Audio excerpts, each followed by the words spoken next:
नमस्कार, आप देख रहे हैं SPN 9 न्यूज और मैं हूं आपके साथ मनीष कुमार सैनी। उत्तर प्रदेश की राजनीति में उपचुनाव को लेकर तमाम राजनीतिक पार्टियां तैयारियां करती हुई नजर आ रही हैं, लेकिन देखा जाए तो मायावती अब सियासी मैदान में पूरी तरह ताल ठोक रही हैं, क्योंकि देखा गया लोकसभा चुनाव में बहुजन समाज पार्टी को करारा झटका लगता है और मायावती को एक भी सीट नहीं मिल पाती है। ऐसे में अखिलेश यादव सूबे में 37 सीटें हासिल करके समाजवादी पार्टी को एक बार फिर से मजबूत करते हैं, पार्टी को बड़ा बनाते हैं, अपना कद बढ़ाते हैं, पार्टी का कद बढ़ाते हैं। लेकिन देखा जाए तो भारतीय जनता पार्टी जो कि सूबे में सरकार लिए बैठी है, वो भारतीय जनता पार्टी भी लोकसभा चुनाव में खासा प्रदर्शन नहीं कर पाती। 62 सीटें पिछले लोकसभा चुनाव में जीतने वाली भारतीय जनता पार्टी इस बार के लोकसभा चुनाव में महज 33 सीटों पर सिमट जाती है। लेकिन देखा गया जिस तरीके से इंडिया गठबंधन के दलों ने जिस तरीके से लोकसभा चुनाव में मेहनत की और उसके परिणाम उनको मिलते हुए नजर आए, उसके बाद अब उपचुनाव को लेकर जिस तरीके से तैयारियां हो रही हैं, उसमें अब ये अंदाजे लगाए जा रहे हैं कि आने वाले समय में समाजवादी पार्टी फिर से एक बार बड़ी जीत हासिल करती हुई नजर आएगी। और ऐसे में अब ये देखना होगा कि जिस तरीके से अखिलेश यादव और शिवपाल यादव और डिंपल यादव तमाम दावे यहाँ पर ठोकते हुए नजर आए कि अपर्णा यादव की वापसी भारतीय जनता पार्टी में से समाजवादी पार्टी की तरफ होती हुई नजर आएगी, तो क्या वाकई अब अपर्णा यादव अपने घर की तरफ रुख करती हुई नजर आएंगी? और क्या कुछ यहाँ पर उत्तर प्रदेश की राजनीति में होने वाला है? समाजवादी पार्टी क्या चाल चलने वाली है? मायावती किस तरीके से यहाँ पर रणनीतियां बनाने वाली है? साथ ही चंद्रशेखर आजाद रावण जो कि नगीना लोकसभा सीट से सांसद बनते हुए नजर आए और अब उनकी क्या कुछ रणनीतियां रहेंगी, इन तमाम मुद्दों पर चर्चा जारी रहेगी। हमारे साथ शालिनी मौजूद है। शालिनी, बहुत बहुत स्वागत है आपका। शालिनी, क्या कुछ लगता है उत्तर प्रदेश के उपचुनाव में जिस तरीके से माहौल देखा जा रहा है, तो भारतीय जनता पार्टी काफी सुस्त देखी जा रही है और ऐसे में देखा गया है कि अखिलेश यादव जो है वो तमाम तैयारियां करते हुए नजर आ रहे हैं, तो क्या वाकई अखिलेश यादव दोबारा से उत्तर प्रदेश की राजनीति में इन 10 विधानसभा की उपचुनाव वाली सीटों पर जीत हासिल करते हुए नजर आएंगे? क्योंकि 5 सीटें देखा जाए तो सपा का गढ़ ही है, लेकिन रही बात अन्य 5 सीटों की, तो क्या इन सीटों पर भी भारतीय जनता पार्टी को यहाँ पर करारी शिकस्त देके अखिलेश यादव समाजवादी पार्टी को बढ़ाने में, मजबूत करने में कामयाब हो पाएंगे? क्या कुछ लगता है? मनीष, अगर यहाँ पर इसी तरीके के समीकरण निकालने हैं कि आखिरकार उन 10 सीटों पर क्या कुछ होगा, उन 10 सीटों पर समाजवादी पार्टी जीत दर्ज करती हुई नजर आएगी और जीत अगर दर्ज करती भी है तो आखिरकार कितनी सीटें समाजवादी पार्टी के खाते में जाएगी, तो इसका नतीजा हम इस तौर पर देख सकते हैं कि जो भी हाल फिलहाल में बीते लोकसभा चुनाव जो हुए हैं उसमें ये कहा जा सकता है कि जिस प्रकार से अखिलेश यादव ने 37 सीटें जीत कर अपने खाते में डाली हैं, तो यही कहा जा सकता है कि जो ये 10 उपचुनाव की सीटें हैं, इसमें से 5 सीटें तो हम ये साफ तौर पर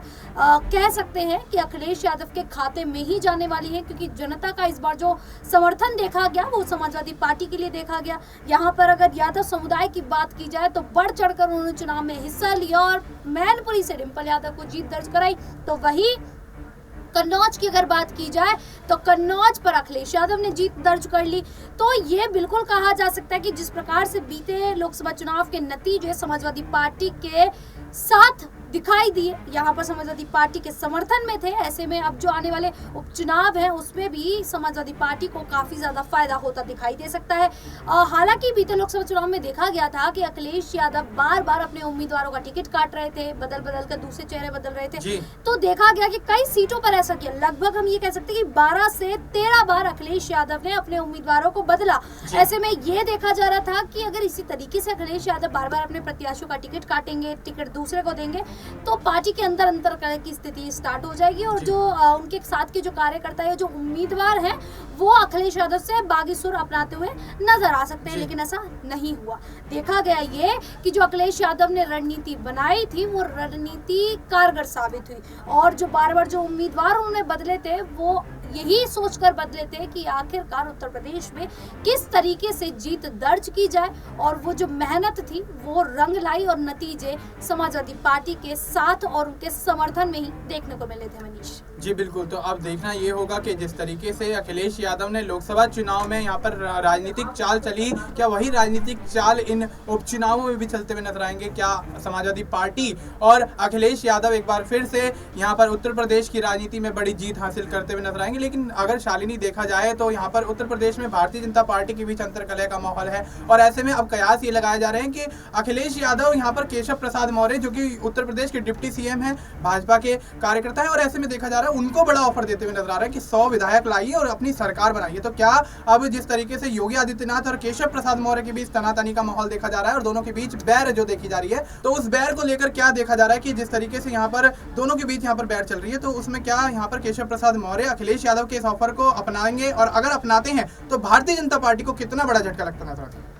देखिए, यहाँ पर अखिलेश यादव ने जब अपना ये ऑफर दिया था, उन्होंने पोस्ट किया था, पोस्ट में उन्होंने लिखा था कि 100 लेकर आइए, अपनी सरकार बनाइए। तो उन्होंने इस पर बयान दिया, उन्होंने कहा कि अब अंतरकलह की स्थिति है, वो किसी से छुपी नहीं है। भारतीय जनता पार्टी में लोकसभा चुनाव में उत्तर प्रदेश में हार के बाद से ही अंतरकलह की स्थिति है और वो सबके सामने आ चुकी है। अब ऐसे में विपक्षी पार्टियों को तो कार्य ही है कि वो ऑफर दे, और ऑफर से अगर कोई फिसल जाता है, ऑफर से कोई अगर आ जाता है, हालांकि कोई आएगा तो नहीं, लेकिन फिर भी अगर कोई आ जाता है तो इससे बढ़िया बात और क्या हो सकती है। इस तरीके से वो बयान देते हुए दिखाई दी। मीडिया से जब बातचीत हुई, मीडिया ने सवाल किया कि आपने इस तरीके का ऑफर क्यों दिया, तो उन्होंने कहा कि विपक्ष का काम ही ये है, हम तो ऑफर देंगे, अब जो आना चाहता है वो आ जाए, और जहां तक कि कोई नहीं आएगा लेकिन हम तो फिर भी ऑफर निकालेंगे। तो आप देख सकते हैं कि किस प्रकार से अखिलेश यादव ने साफ तौर पर कह दिया कि अगर इसी तरीके से भारतीय जनता पार्टी में अंतरकलह की स्थिति बनी रही तो विपक्षी पार्टियां तो एक भी मौका हाथ से अपने जाने नहीं देंगी। वो पूरी कोशिश करेंगी कि अगर उधर अंतरकलह है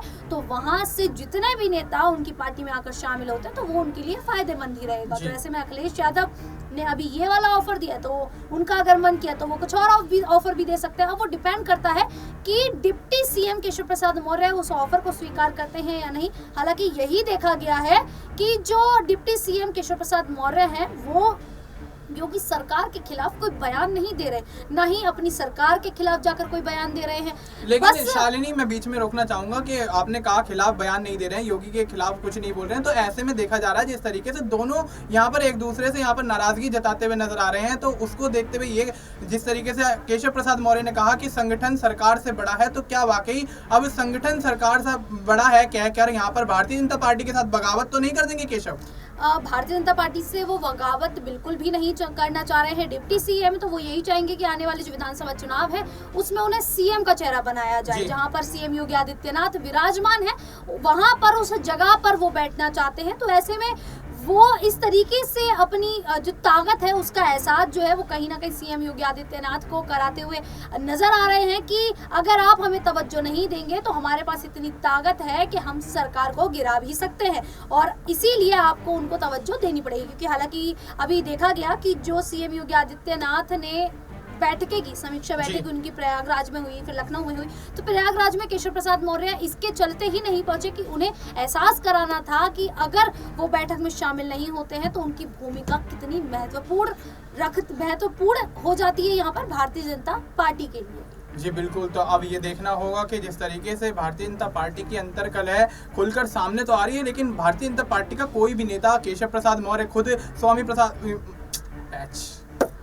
केशव प्रसाद मौर्य खुद और यहाँ पर योगी आदित्यनाथ भी कोई बयान देते हुए नजर नहीं आ रहे हैं खुले तौर पर। लेकिन जो पार्टी की अंतर्कलह है उसको लेकर विपक्ष जो है निशाना साधने में पूरी कोशिश कर रहा है, और ऐसे में अब आने वाले उपचुनाव को लेकर भारतीय जनता पार्टी का कितना खेल बिगड़ेगा, कितना खेल बनेगा, ये तो खैर अब समय में आगे ही पता लगेगा। लेकिन देखा जाए जिस तरीके से समाजवादी पार्टी और बहुजन समाज पार्टी और यहाँ पर आजाद समाज पार्टी, तीनों ही पार्टियां जिस तरीके से अपनी तैयारियां करती हुई नजर आ रही हैं, उम्मीदवारों के नाम घोषित करती हुई नजर आ रही है, या यूं कहे पार्टी प्रचारकों के नाम घोषित करती हुई नजर आ रही है, तो अब ऐसे में क्या वाकई भारतीय जनता पार्टी उपचुनाव को लेकर इतनी ज्यादा सचेत सजग नहीं है, और आने वाले समय में क्या भारतीय जनता पार्टी पहले से ही हार मान के बैठी है कि उपचुनाव में तो हार होनी ही है, तो फिर यहाँ पर कोई रणनीति चलकर या चाल चलकर कोई फायदा नहीं है। तो ऐसे में अब आने वाले समय में भारतीय जनता पार्टी का उत्तर प्रदेश की राजनीति में कितना खेल बिगड़ता है वो तो खैर, अब भारतीय जनता पार्टी का उपचुनाव में कितना खेल बिगड़ता है ये तो खैर आने वाले समय में ही पता लगेगा। लेकिन केशव प्रसाद मौर्य, डिप्टी सीएम